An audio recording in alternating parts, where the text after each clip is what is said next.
वो है सामिया माइनक्राफ्ट की नागिन।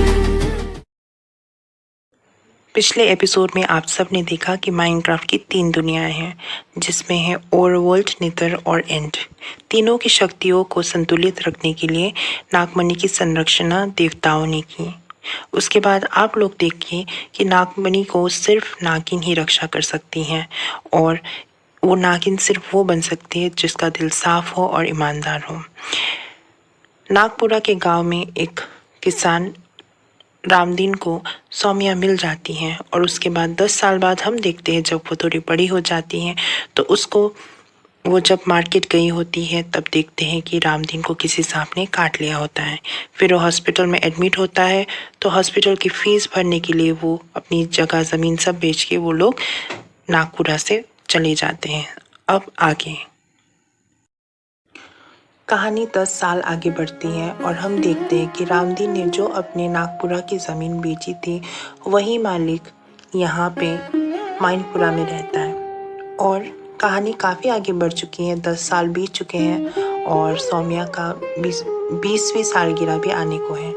लेकिन यहाँ पे सौम्या और रामदीन की ज़िंदगी बहुत ज़्यादा बदल जाती है, क्योंकि यहाँ पे आके दोनों ने एक नई शुरुआत की थी। हालांकि कहने को एक नया शहर है, लेकिन यहाँ पे आके दोनों को बहुत सारी मुसीबतें झेलनी पड़ी, क्योंकि यहाँ के लोग उन लोगों को बहुत ज़्यादा तुच्छ समझते और उनकी इज्जत ही नहीं करते, क्योंकि दोनों के पास ना ही पैसा था ना ही कुछ था और गरीब थे, और दोनों ही पढ़े लिखे नहीं थे। तो इसीलिए दोनों को बहुत ज़्यादा मुश्किल होती है। रामदीन कमज़ोर हो जाता है, तो इसीलिए सौम्या सब बागडोर संभाल लेती है।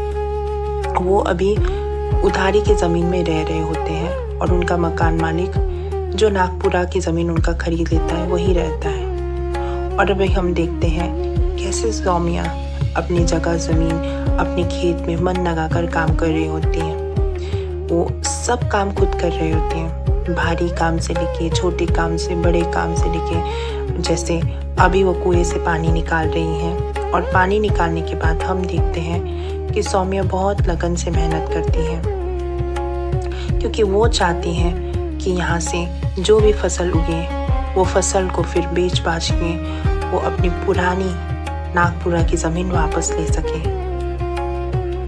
हम देखते हैं कैसे वो मेहनत करती हैं, अकेले ही सही, लेकिन वो सबके लिए अच्छा भी सोचते हैं। उसके आसपास के सारे लोग उससे अच्छा व्यवहार बिल्कुल भी नहीं करते, फिर भी वो उन लोग के साथ बहुत अच्छे से रहती हैं।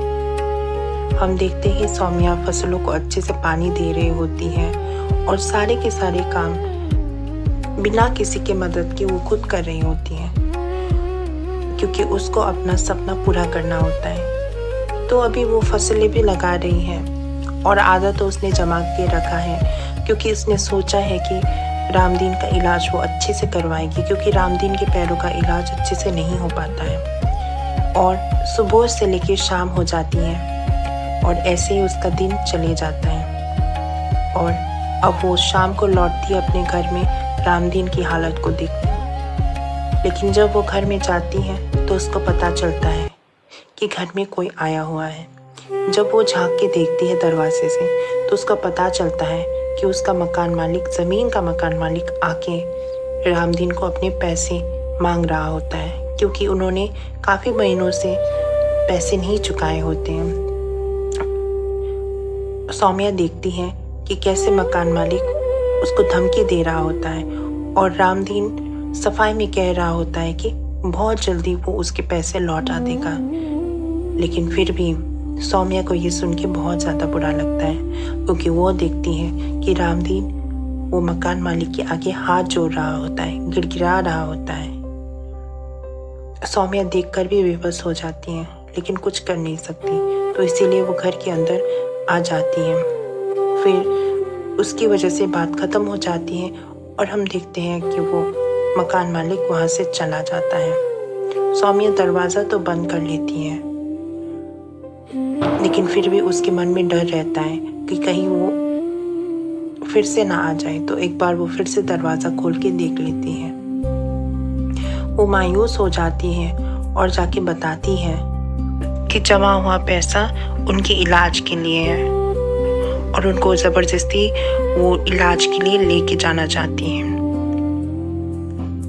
फिर हम देखते हैं कि सौम्या के माता पिता वो तीनों बहुत खुश रहते हैं। वो खुशहाल ज़िंदगी जी रहे होते हैं और वो सारी दुनिया घूमते हैं, सारी दुनिया देखते हैं और प्यार के साथ एक परिवार बन के रहते हैं। सौम्या सोचती है कि वो सबसे सबसे सबसे ज़्यादा भाग्यशाली है क्योंकि उसके साथ इतने अच्छे परिवार हैं।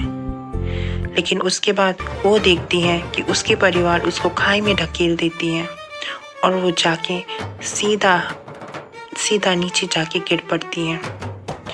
तो फिर सौम्या झट से उठ जाती है और उसको पता चलता है कि ये एक सपना था। वो बहुत मायूस हो जाती है क्योंकि वो सोचती है कि उसके माता पिता कहाँ हैं, क्योंकि रामदी ने उनको बताया था कि उसके माता पिता हैं।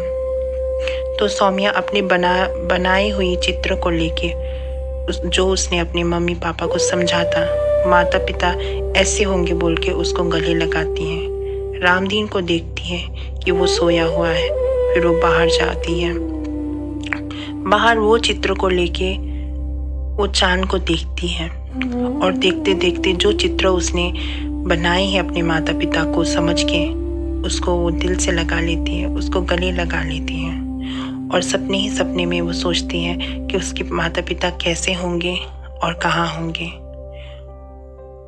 और ये भी पूछती है कि वो क्यों चली गई उससे दूर। हम देखते हैं कल जब सुबह हो जाती है, सौम्या रामदीन को अस्पताल लेके चली जाती है और वहाँ पे सब तैयारी करती है। डॉक्टर बोलते हैं कि उसका ऑपरेशन का टाइम आ गया, तो इसीलिए डॉक्टर उसको बताते हैं कि ये केस बहुत ही ज़्यादा गंभीर और जोखिमों भरा है, और डॉक्टर उसको दवाई की लिस्ट पकड़ा के फिर वो ऑपरेशन थिएटर में वापस चला जाता है। फिर सौम्या अस्पताल से दवाई लेने के लिए केमिस्ट की शॉप में चली जाती है और वो पास के केमिस्ट की दुकान में जाके फिर वो प्रिस्क्रिप्शन उनको दिखा देती है। फिर सौम्या वहाँ से दवाई ले लेती है और जब वो पूछती है वो मालिक को, तो सामने वाले लोग उस पर हंसते हैं क्योंकि सब उस पर लिखा हुआ होता है, लेकिन सौम्या पढ़ी लिखी नहीं है तो इसीलिए उसको कुछ समझ में नहीं आता है। ये बात उसको दिल में छू लेती है, तो इसीलिए वो जल्दी से दौड़ के मायूस रहती है, तो इसीलिए जल्दी से दौड़ के वो अस्पताल जा ही रही होती है कि उसको रास्ते में कोई मिल जाता है जिसके साथ वो टकरा जाती है। माइनक्राफ्ट की नागिन सौम्या के अगले एपिसोड में आप देखोगे कि जिसके साथ वो टकराई थी वो उसकी मदद करती है और वो देखता है कि सौम्या बहुत अच्छी दिल की है, तो इसीलिए वो उसको एक तोहफा देता है, ऐसा तोहफा जिससे उसकी ज़िंदगी बदल जाएगी।